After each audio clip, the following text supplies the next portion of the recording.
This channel does not promote any violent, harmful, or illegal activities. All content provided by this channel is meant for an educational purpose only. Cancer Healer Center, a new beginning. মরিয়া হয়ে অভিষেকের ভাবমূর্তি নষ্টের চেষ্টা করছে CBI. চার্জশিটে CBI এর দাবির পাল্টা দাবি করলেন অভিষেকের আইনজীবী। রাজনৈতিক উদ্দেশ্য প্রণোদিতভাবে ইমেজ নষ্টের চেষ্টা করছে সিবিআই, পাল্টা বিবৃতি জারি ডায়মন্ড হারবারের সাংসদের আইনজীবীর। আমার মক্কেল ইডি সিবিআই তদন্তে সহযোগিতা করছেন, এরপরেও সিবিআই ভিত্তিহীন অভিযোগ করছে। বিবৃতিতে এই কথা লিখেছেন অভিষেক বন্দ্যোপাধ্যায়ের আইনজীবী সঞ্জয় বসু। আপনাদের দেখাচ্ছি সঞ্জয় বসু, অভিষেক বন্দ্যোপাধ্যায়ের আইনজীবী। তিনি বলছেন যে সিবিআই এর যে অভিযোগ তা সম্পূর্ণ ভিত্তিহীন।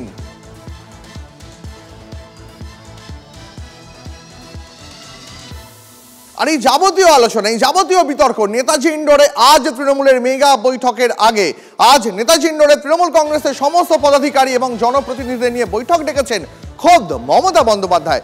আজ কি বার্তা দেবেন তৃণমূল নেত্রী, সেদিকেই সকলের নজর রয়েছে। ব্রাত্য বসু তিনি কি বলছেন শুনবো। ভোটার বেশ ব্যাপক হারে ঝাঁকিয়ে বসেছে। আমাদের রাজ্যেও এই প্রবণতা দেখা দিচ্ছে, কিন্তু মুখ্যমন্ত্রী এটা নিয়ে ইতিমধ্যেই সরব হয়েছেন। দলীয় স্তরে আমাদের দলীয় নেতৃত্বরা এই নিয়ে আমাদের সচেতন করেছেন। ফলে আমাদের এলাকাতেও আমরা যখন ভোটার লিস্ট উঠছে সে ব্যাপারে কিন্তু আমরা যথেষ্ট সতর্ক আছি।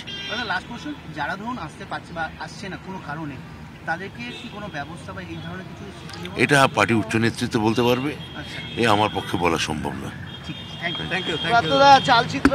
আপনারা দেখলেন ব্রাত্য বসু, তাকে জিজ্ঞেস করা হলো যে তৃণমূলের বেশ কিছু নেতা, বেশ কয়েকজন কাউন্সিলর, বেশ কয়েকজন পদাধিকারী, বিশেষ করে উত্তরবঙ্গের জেলাগুলি থেকে তারা মমতা বন্দ্যোপাধ্যায়ের ডাকে এই মেগা বৈঠকেও আসছেন না, তাদের বিরুদ্ধে কি কোনো ব্যবস্থা নেওয়া হবে? ব্রাত্য বসু যদিও সে প্রসঙ্গ এড়িয়ে গেলেন, কিন্তু এমনটাই খবর জলপাইগুড়ি, আলিপুরদুয়ার সহ বেশ কয়েকটি উত্তরবঙ্গের জেলা থেকে বেশ কয়েকজন নেতা, কর্মী, কাউন্সিলর তারা কিন্তু আজকের এই বৈঠকে আসছেন না।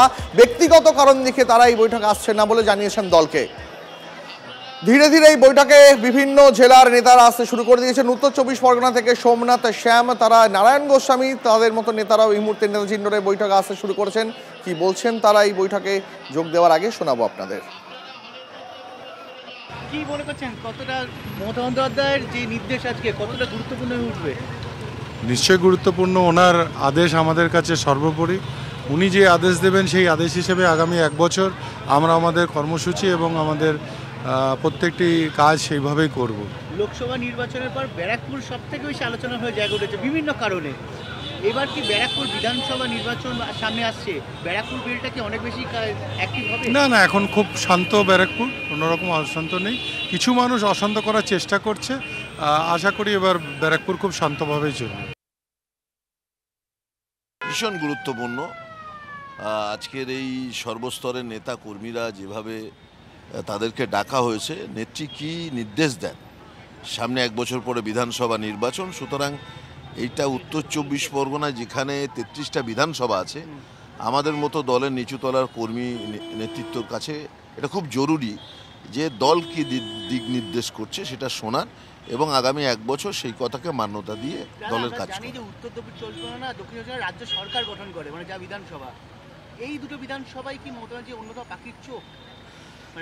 সব জায়গাকেই আমাদের দল গুরুত্ব দেয়, কিন্তু এখানে যেহেতু বেশি সিট আছে, স্বাভাবিকভাবে আমাদের সবাইকেই, জেলার সবাইকেই একটু অতিরিক্ত দায়িত্ব পালন করতে হবে। আপনি জেলার সভাধিপতি, সেই জায়গায় অত্যন্ত গুরুত্বপূর্ণ প্লাস বিধায়ক, এই জায়গায় দাঁড়িয়ে উত্তর চব্বিশ যেখানে যে পকেটগুলো সামান্য সমস্যা বা দ্বন্দ্ব রয়েছে, মমতার নির্দেশের পর সেই দ্বন্দ্বগুলো কি কমবে?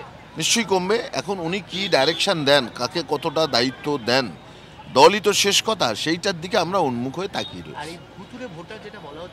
নিশ্চয় আমরা সবাই মিলে অনেকটা এনকারেজ, অনেকটা খোঁজার চেষ্টা করেছি, কিছুটা হয়েছে। কিছু কিছু বিধায়ক অলরেডি কমপ্লেন লজ করেছে ডিএম এর কাছে, আমরাও সেগুলো আস্তে আস্তে করব।